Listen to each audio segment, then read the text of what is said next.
আলোক petrol pump থেকে। আপনারা দেখতেছেন যে আমার সামনে ডানে বামে হাজার হাজার মোটরসাইকেল আরোহী এখানে দাঁড়িয়ে কিন্তু তেলের অপেক্ষায় আছে। দীর্ঘ লাইন ধরেই কিন্তু তারা দাঁড়িয়েছে।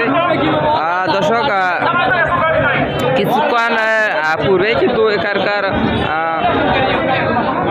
পাম্প কর্তৃপক্ষ জানিয়েছেন যে আর কিছুক্ষণের মধ্যেই হয়তো বা তেল শেষ হবে।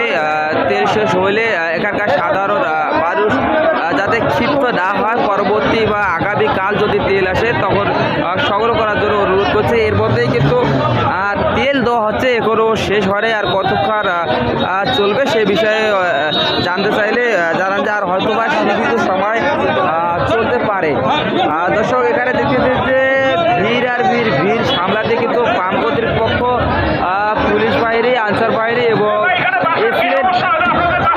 এসিলেন্ট মহোদয় সহ কিন্তু সবাই চেষ্টা চালিয়ে যাচ্ছে যে এখানকার পরিস্থিতি একবারে সামালের বাইরে। পুলিশ অফিসার কিন্তু বারবার কিন্তু মাইক দিয়ে এলান করে দিচ্ছে যে আপনারা ধীরে ধীরেই আসুন এবং সুষ্ঠুভাবেই কিন্তু সারিবদ্ধভাবে আসুন, তাহলে আপনারা তেল পাবেন সুন্দরভাবে। দর্শক, এই পাম্পে অন্তত প্রতি গাড়ি প্রতি 200 টাকার করে তেল আপাতত সরবরাহ করা হচ্ছে। আমি একজন মোটরসাইকেল আরোহীর সাথে কথা বলে দেখবো। ভাই, আপনি কতক্ষণ যাবত লাইনে দাঁড়িয়ে আছেন? ভাই আর কন্যা ভাই 3 ঘন্টা থেকে দাঁড়ায় আছি ভাই। আপনার গাড়িতে কতগুলো তেল আসছে? আমার একটু বাজার থেকে ঠেলে নিয়ে আসতে পারি।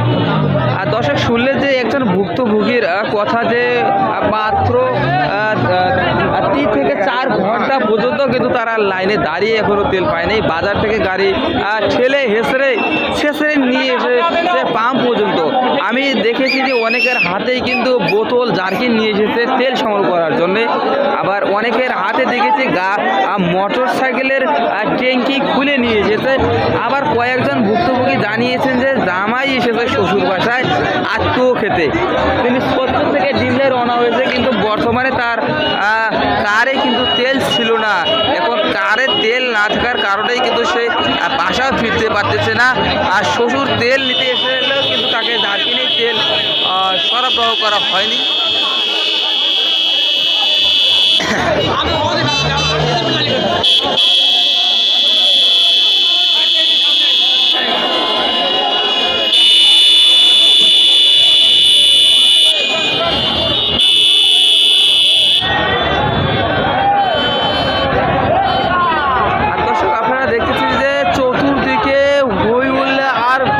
জ্যাম 1 ইঞ্চি জায়গা যে কোথাও ফাঁকা আছে সেটাও কিন্তু নেই। আপনারা দেখতেছেন যে 1 ইঞ্চি জায়গা কোথাও ফাঁকা নেই, যে সবাই কিন্তু হই হুল্লা এবং খুব ব্যস্ততার ভিড়েই কিন্তু নিজ কিন্তু তেল সংগ্রহ করার জন্য কিন্তু চেষ্টা করতে চালিয়ে যাচ্ছেন। অনেকে জানিয়েছে 3 থেকে 4 দিন আগেই সীমিত আকারে তেল পেলেও কিন্তু এখনও তাদের ভাগ্যে তেল মেলেনি।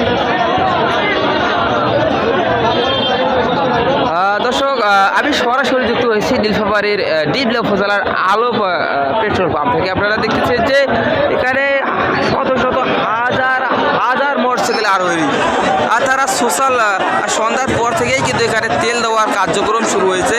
আর তারা ফোনের মাধ্যমে বা সোশ্যাল মিডিয়ার মাধ্যমেই কিন্তু জানতে পেরে যে এখানে আজকে তেল সরবরাহ করা হচ্ছে। তারাই প্রেক্ষাপটে কিন্তু তারা ডিবলা, ডোবার, জলঢাকা, কিশোরগঞ্জ, ঠাকুরগঞ্জ, পঞ্চগড় এমনকি লালমনির ওই দিক থেকেও অনেকেই তেল সংগ্রহ করার জন্য অনেকে জানিয়েছেন যে ভাই আমরা কয়েকদিন থেকেই কিন্তু তেল সংগ্রহ করতে পারিনি। এর মধ্যে অন্তত গুরুত্ব সহকারে আগামীকালকেই কিন্তু মোটরসাইকেল আরোহীদের মোটরসাইকেলের যাতায়াতের সংখ্যা অন্তত বেশি হবে। অফিস আদালতে কাজ কর্ম ব্যস্ততা ভিড়ে কিন্তু তারা মোটরসাইকেলে যাতায়াত করলে অনেক বিপদে পড়বে বলে জানিয়েছেন কয়েকজন ভুক্তভোগী। দর্শক, বর্তমান অবস্থা এবং বর্তমান পরিস্থিতি সম্পর্কে আপনাদেরকে জানানোর চেষ্টা করব। আপনারা সাথে থাকবেন যে এখানেই কিন্তু প্রতিটি গাড়ি প্রতি 200 টাকার করে তেল দেওয়া হচ্ছে। আর